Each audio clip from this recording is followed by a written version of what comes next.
Saatnya merealisasikan tuntutan.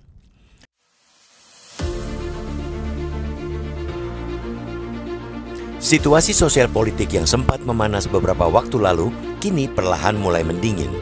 Aksi demonstrasi besar-besaran yang berlangsung pekan lalu, itu menyuarakan berbagai tuntutan konkret yang terangkum dalam agenda 17+8. Yakni 17 tuntutan jangka pendek yang bersifat teknis dan darurat diberikan tenggat pada 5 September 2025, sedangkan 8 tuntutan jangka panjang yakni perubahan struktural diharapkan bisa dipenuhi oleh pemerintah dan DPR dalam rentang waktu setahun kemudian. Tuntutan itu tidak datang dari ruang kosong. Ia merupakan representasi dari keresahan rakyat atas berbagai kebijakan dan persoalan yang dianggap telah mengabaikan suara publik. Namun di tengah meredanya gelombang aksi, muncul kekhawatiran bahwa pemerintah dan para pengambil kebijakan justru akan kembali bersikap pasif, menunda-nunda pelaksanaan sejumlah tuntutan yang sebenarnya bisa segera dieksekusi. Jika begitu adanya, jelas itu adalah sebuah kesalahan strategis dan moral yang berpotensi memanaskan kembali situasi yang mulai stabil. Beberapa dari tuntutan dalam agenda 17+8 sebenarnya sangat teknis dan dapat segera direalisasikan tanpa perlu menunggu perubahan struktural besar. Misalnya, pencabutan regulasi-regulasi kontroversial, evaluasi kembali proyek-proyek yang dinilai merugikan masyarakat, termasuk tuntutan penegakan hukum atas kesewenang-wenangan aparat dalam pengamanan demonstrasi, mulai dari membebaskan seluruh demonstran yang ditahan hingga pemberhentian aparat yang terbukti melakukan kekerasan terhadap massa aksi.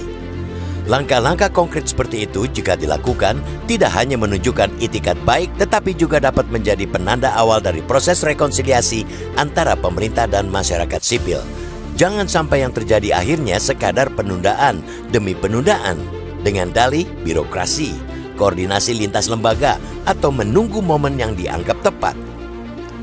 Tugas pemerintah dan seluruh aparat negara sekarang ialah menjalankan apa yang sudah disuarakan, bukan mencari-cari alasan untuk mengabaikan. Kepercayaan publik tidak dibangun dari janji-janji panjang, melainkan dari eksekusi nyata terhadap aspirasi yang disampaikan secara terbuka dan damai. Kemarin, kelompok masyarakat sipil dan mahasiswa dari Universitas Padjadjaran Bandung mendesak DPR dan pemerintah agar segera menindaklanjuti tuntutan publik yang tertuang dalam 17+8 itu. Mereka menyatakan akan tetap menggelar unjuk rasa sampai tuntutan itu ditepati, terutama untuk tuntutan jangka pendek. Demokrasi sejatinya menuntut respons yang tepat, akurat, dan berpihak pada kepentingan masyarakat.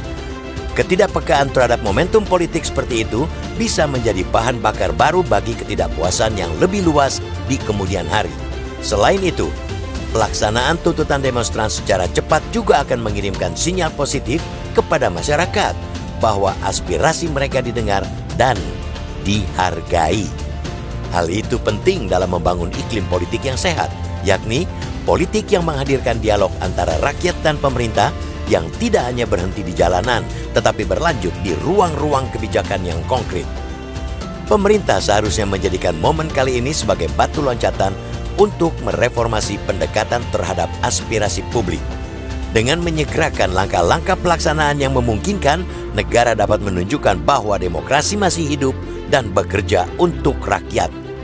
Kondisi yang mulai tenang saat ini bukan alasan untuk kembali berdiam diri. Justru inilah waktu paling tepat untuk bertindak memulihkan kepercayaan rakyat terhadap institusi-institusi negara. Ketika amarah mulai reda dan ruang dialog terbuka, saat itulah kebijakan yang nyata dan berdampak langsung bisa menjadi penenang yang hakiki. Jangan biarkan rakyat malah berpikir bahwa diamnya negara adalah bentuk perlawanan yang pasif terhadap perubahan yang mereka perjuangkan.